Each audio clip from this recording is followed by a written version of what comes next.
Welcome to another episode of Broadway Nation, the podcast that tells the remarkable story of how immigrant, Jewish, queer, and black artists invented the Broadway musical and how they changed America in the process. I'm David Armstrong, and I call this episode The Golden Age of Broadway Part 1. In my last episode, we explored how the 1-2 punch of Oklahoma and Carousel created a groundbreaking, game-changing disruption that would change forever the form, style, and content of the Broadway musical and usher in what is called the Golden Age of Broadway, which in my estimation begins on the opening night of Oklahoma and continues through most of the 1960s. However, not all of the credit can be given to Hammerstein and Rodgers for inspiring this revolution. There were two other very significant musicals that played on Broadway simultaneously with Oklahoma. Both of them were major hits that ran for more than 450 performances, although admittedly that's only 1/5 as long as Oklahoma ran, and both of these shows contributed greatly to the sea change in the way that musicals would be created from that point on. The first of these shows was Lady in the Dark, which was unlike any Broadway musical before or even since. The book was by Moss Hart, who was obsessed with Freudian psychoanalysis, which was very trendy but still controversial and mysterious at the time. He had had a nervous breakdown and credited psychoanalysis with his recovery. He went to a therapy session every day for much of his life in an effort to work out his issues, especially his acceptance of, or at times his rejection of, his homosexuality. With its dominance in his life, it was probably inevitable that he would want to write a show about a character who was undergoing analysis. The leading character of Lady in the Dark is Liza Elliott, a high-powered editor of a fashion magazine called Allure. The music was by Kurt Weill. In Berlin in the late 1920s, Weill had become world famous through his collaborations with the playwright Bertolt Brecht, especially their musical The Threepenny Opera. He was another son of a cantor like Irving Berlin and Harold Arlen, and Weill came to New York in 1935 along with many other Jewish leftist refugees from Hitler's Germany, including his wife and muse, the actress and singer Lotte Lenya. Lenya had starred in most of the Brecht-Weill works in Germany and would later have a role created especially for her in the original production of Cabaret on Broadway. When he arrived in America, Kurt Weill was determined to reinvent himself as a Broadway composer. He had two minor hits with the anti-war parable Johnny Johnson and the political satire Knickerbocker Holiday, but he failed to establish himself very strongly on Broadway or in Hollywood, where producers told him that he wasn't American enough. He would respond to this by saying, "The most American composer is Irving Berlin, and he's a Russian Jew. I'm a German Jew, that's the only difference." After the success of Lady in the Dark, Hollywood would be much more receptive to him. The rest of the creative team of Lady in the Dark was first class. Ira Gershwin did the lyrics, Hassard Short the staging, and Albertina Rausch the choreography. The show that they created actually went in the opposite direction of integrating all of the elements of a musical. It separated them entirely. Half of Lady in the Dark is basically a straight play without music, during which we see Liza working at Allure magazine and dealing with the many pressures of her personal and professional life. These office scenes alternate with therapy sessions in her psychiatrist's office, where together they work through her emotional issues. In each of these, she is encouraged by the psychiatrist to remember her dreams, which then come to life in 3 elaborate and surreal mini-musicals. During these extended expressionistic musical sequences, the significant people in her real life reappear as manifestations and reflections of her subconscious feelings, conflicts, and desires. Virtually all of the music in Lady in the Dark is contained in these 3 dream sequences. In the penultimate dream sequence, Liza is put on trial for not being able to make up her mind. But surreally, this entire sequence is also set in a circus world with Liza as the lion tamer. But I am sure the court will find Jenny is immortal and has a bearing on this case. As for instance? Well, for instance, Jenny made her mind up when she was 3. She herself was going to trim the Christmas tree. Christmas Eve she lit the candles, tossed the tapers away. Little Jenny was an orphan on Christmas Day. Poor Jenny, bright as a penny, her equal would be hard to find. She lost one dad and mother, a sister and a brother, but she would make up her mind. This use of dreams to dramatize the psychological conflicts of the leading character would certainly influence Agnes de Mille's Dream Ballet in Oklahoma 2 years later. And interestingly, that ballet had originally been conceived by Rodgers and Hammerstein as a circus dream and was ultimately titled Laurie Makes Up Her Mind. Moss Hart wrote the role of Liza Elliott for the British superstar Gertrude Lawrence. Legend has it that it is the only show in the history of Broadway to be entirely sold out at every single performance during its run. The show also featured what appears to be the first openly queer character in a Broadway musical, played by Danny Kaye. He played Allure magazine's flamboyant photographer Russell Paxton. As brilliant as Lady in the Dark was, and it has a spectacular musical score, it is unfortunately seldom revived today, and this is primarily because at the climax of the show, this high-powered female executive, Liza Elliott, makes a decision that is almost impossible for modern audiences to accept or understand, and this sort of pulls the rug out from under the entire musical and all of the brilliant writing of the rest of the show. I wonder how this ending might have been different if the show had been written only a year later, when during World War II, working women were celebrated and admired. Come on, Davy, hurry up! 24 hours! Hey, why don't you look where you're going? You think it was your first time in New York? It is! New York, New York!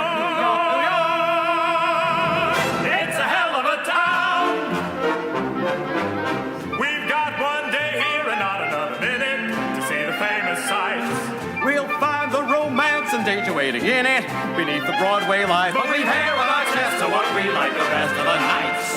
Sight, sights! New York, New York, a hell of a town. The Bronx is up and the Battery's down. The people ride in a hole in the ground. New York, New York, it's a hell of a town. The second show was On the Town. It was directed by the venerable Mr. Abbott, but the other 4 members of the creative team were all under 25 and were all making their Broadway debuts, but they would each go on to have lasting impact on the Broadway musical. All 4 were Jewish, and 2 of them were queer. The musical was inspired by the success of a short ballet called Fancy Free that had launched the careers of 2 very talented, very young men, choreographer Jerome Robbins and composer Leonard Bernstein. American Ballet Theatre premiered the work in 1943. The musical On the Town would expand on the basic premise of the ballet, 3 sailors with only 24 hours leave in New York before they ship off to fight in World War II. The book and lyrics were by Betty Comden and Adolph Green. We talked a lot about Betty in a previous episode. Adolph was born in New York in 1914. His parents were Hungarian Jewish immigrants. Prior to On the Town, his biggest success was in a foursome called The Reviewers, which Betty was also a part of. They played small Greenwich Village nightclubs performing satiric songs and sketches that they had written themselves. In these days of hurly-burly, everyone must hurry. There's no time for reading books, but you don't have to worry. You may not have the time, but perhaps you'll learn to take your culture in a capsule.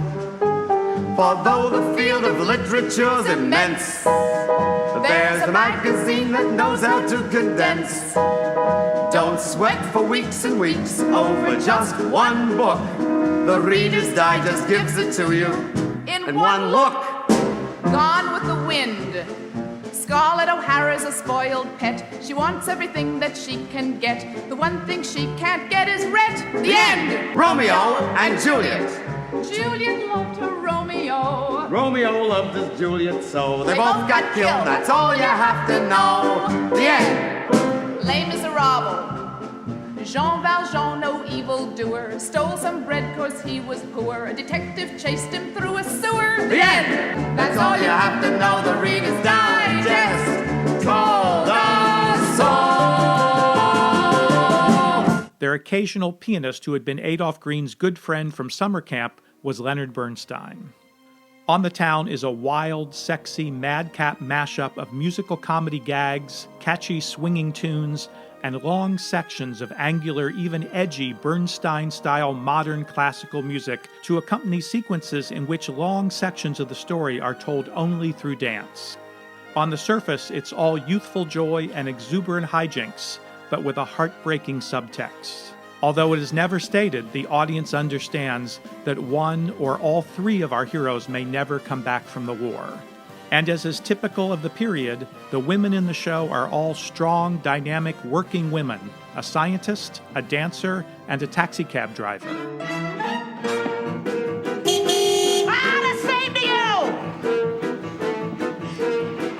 My father told me, Chip, my boy, there'll come a time when you leave home. If you should ever hit New York, be sure to see the Hippodrome. The Hippodrome! The Hippodrome. Did I hear right? Did you say the Hippodrome? Yes, you heard right. Yes, I said the Hey, what did you stop for? It ain't there anymore. Aida sang an A and blew the place away. I wanted to see the Hippodrome. Now, give me a chance, kid. I haven't got 5,000 seats, but the one I have is a honey. Let's go to my place. Let's go to Cleopatra's Needle. Let's go to my place. Let's see Wanamaker's store. Let's go to my place. Let's go to Lindy's, go to Lou Chow's. Go to my place. Let's see Radio City and Herald Square. Let's go to my place. Rubens. Go to my place. The Macy's. Go to my place. Roxy. Go to my place. Cloisters. My place. Gimbals. My place. Flatiron. My place. Building. My place. All three of these shows, On the Town, Lady in the Dark, and Oklahoma, have something in common. They all take the audience deeply inside the subconscious mind of a leading character. 2 years after the premiere of Oklahoma, Rodgers and Hammerstein opened their second collaboration, Carousel, based on a very dark play called Lilium by the great Hungarian Jewish playwright Ferenc Molnár. This was not at all an obvious or safe choice on which to base a musical, but that was the challenge that Rodgers and Hammerstein were excited to take on. The idea actually came from Teresa Helburn, the dynamic Jewish-American producer of more than 50 Broadway plays and musicals, who had also suggested that they turn Green Grow the Lilacs into Oklahoma. Carousel would significantly increase the level of seamless integration of book, music, lyrics, and choreography far beyond what they had achieved in Oklahoma. For almost 2 years, Oklahoma and Carousel played on Broadway across the street from one another, and this solidified that there was no possibility of turning back to shows like those of the Silver Age. This was now what audiences and critics expected. The first major team to follow in Rodgers and Hammerstein's footsteps and rival their achievements was Lerner and Loewe. Frederick Loewe was born in Berlin in 1901, but both his parents were Viennese. His father was a famous operetta tenor, and the family home was filled with music and art. Young Fritz, as he was called, was a musical prodigy, and at age 13 he became the youngest piano soloist ever to appear with the Berlin Philharmonic. And just 2 years later, he wrote the music for a song called Katrine, which sold more than 2 million copies of sheet music. The Loewe family was comfortable and relatively prosperous until World War I, when the family fortunes simply evaporated, including, one supposes, the royalties from Katrine. With inflation rising to unimaginable heights, money became worthless, and Fritz and his family, along with most other Berliners, suffered poverty and hunger for several years. In 1924, Fritz's father got an offer to sing in New York City, and Fritz, now in his early 20s, went with him, determined to stay and establish himself as a Broadway composer. But because of cultural and language barriers, it would take quite a few years before he was able to break into the world of theater, first as a piano player in Broadway orchestras, and then placing a few songs in various but not very successful shows. Meanwhile, Alan J. Lerner was growing up in New York City. Born in 1918, 17 years younger than his future partner, he was the grandson of Russian and German Jewish immigrants, whose 3 sons had become the founders and board chairman of the Lerner Shops, a national chain of women's dress stores which is still operating under the name of New York & Company. Alan J. Lerner was raised in a 17-room apartment on Park Avenue and educated at all the best schools, including Choate in New Hampshire, where he co-edited the yearbook with future President John F. Kennedy. He then went on to Harvard, where he wrote several hasty pudding shows and during the summers he studied musical composition at Juilliard. Lerner and Loewe met and began their collaboration in 1943. Like Hammerstein, Lerner wrote both the book and the lyrics. Over the next 4 years, they would write 3 musicals, all written in the musical comedy style of the Silver Age and all flops. But in 1947, following the example of Oklahoma and Carousel, they adopted the musical play format. The result was Brigadoon.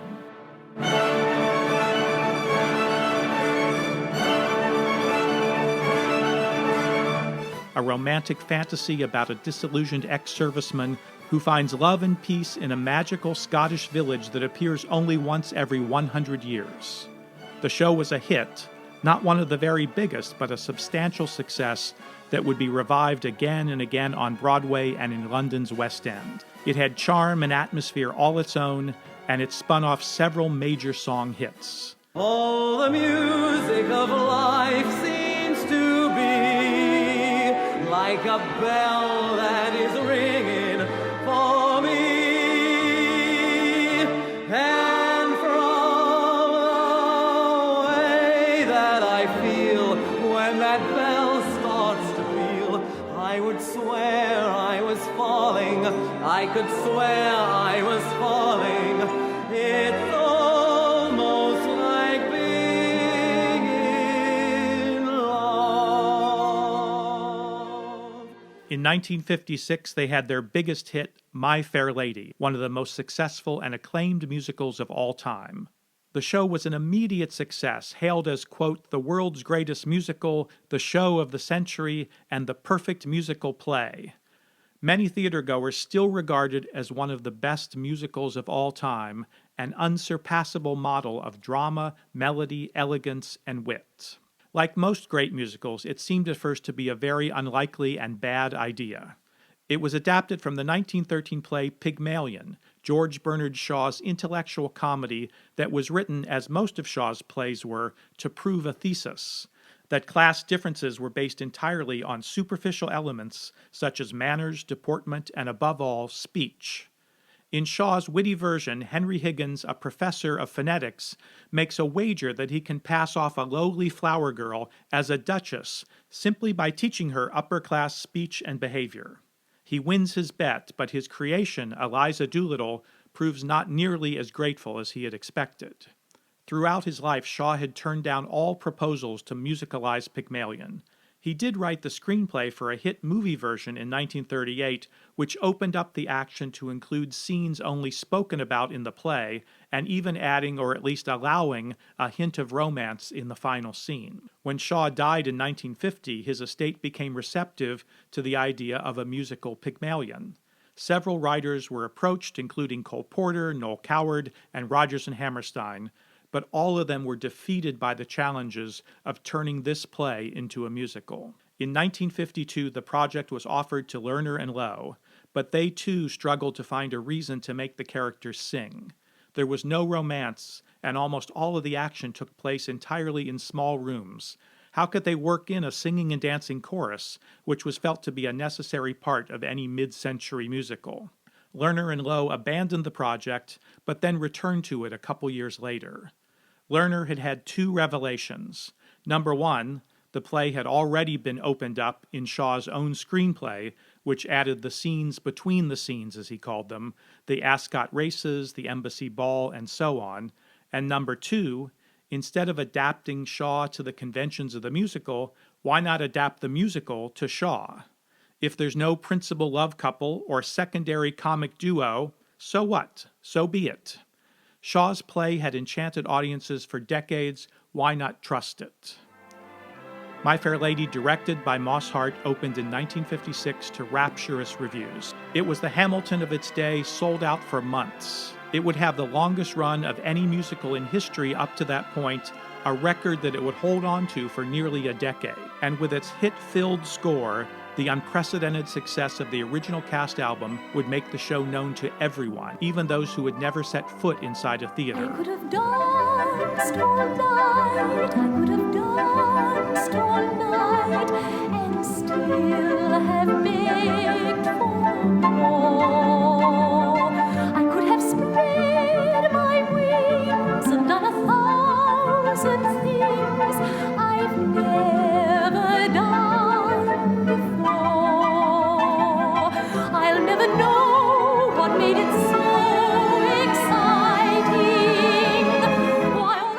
original cast album was for many years the best-selling album of all time. I only know when he began to dance with me, I could have danced, danced, danced.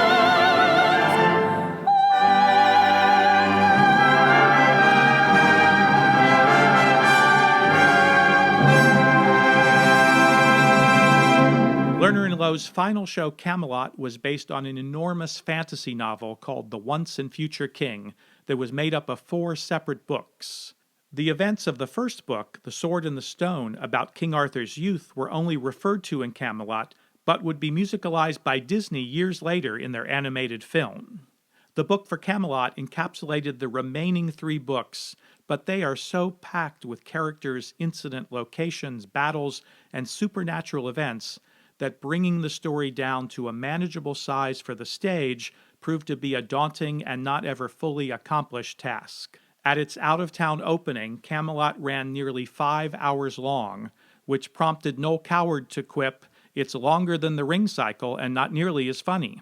Clearly, there was much work to be done before the show could go to Broadway, and it was a very bad time for both Alan J. Lerner and Moss Hart to end up in the hospital. Lerner with a bleeding ulcer and Hart with his second heart attack. At least 2 hours of material would be hacked out of the show by opening night on Broadway. Reviews the next day were mixed, but just a few weeks after the opening, extended segments of the show would be presented on Ed Sullivan's Sunday night television program. Now here's one of the greatest thrills we've ever had on our stage. The famous Welsh motion picture and Shakespearean star Richard Burton as King Arthur. It's true. It's true. The Crown has made it clear.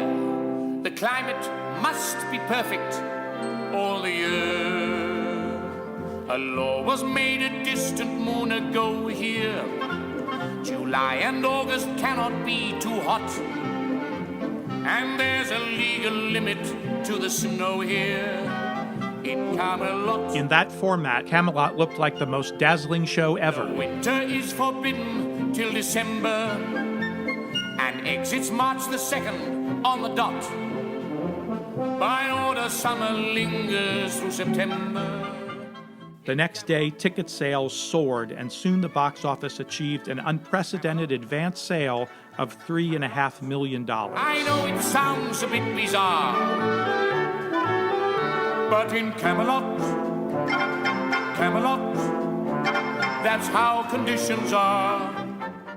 After the tragic assassination of John F. Kennedy, Jackie Kennedy revealed that the original cast album of Camelot had been favorite bedtime listening at the White House, and that the president's favorite lyrics were in the final number about the one brief shining moment known as Camelot.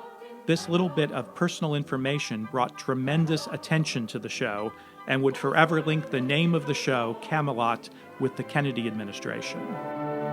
Where once it never rained till after sundown. By 8 a.m. the morning fog had flown. Don't let it be forgot that once there was a spot for one brief shining moment.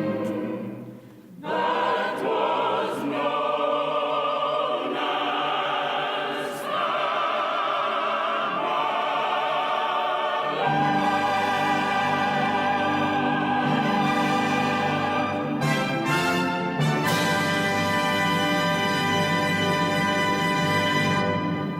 This revolutionary new way of writing musicals did not just apply to musical plays like Brigadoon, Camelot, and My Fair Lady.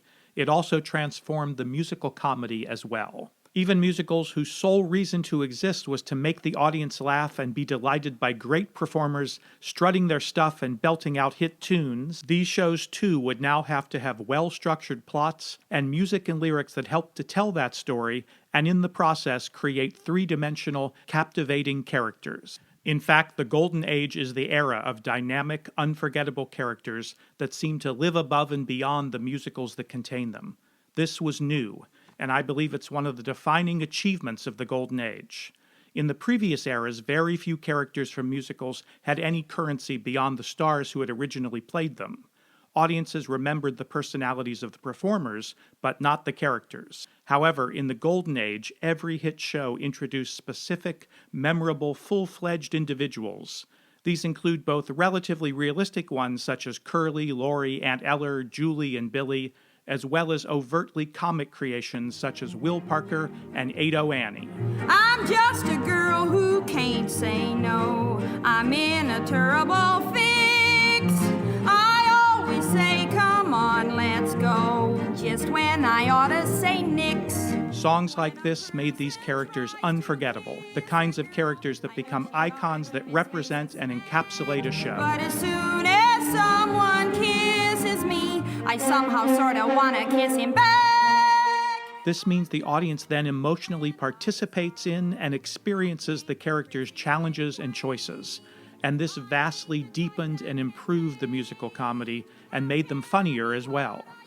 I can't say no. In the next episode of Broadway Nation, two of the least likely suspects, Cole Porter and Irving Berlin, will pioneer this new phase of the Golden Age revolution and in the process give us two of the greatest comeback stories in theater history. I'm just a gal who can't say no, can't seem to say it at all.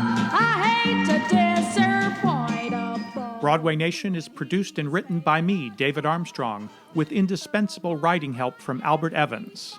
I'd like to thank everyone at KVSH 101.9, the voice of beautiful Vashon Island, Washington, and especially everyone at the Broadway Podcast Network. What he would do for me. Can't resist a Romeo in a sombrero and shine.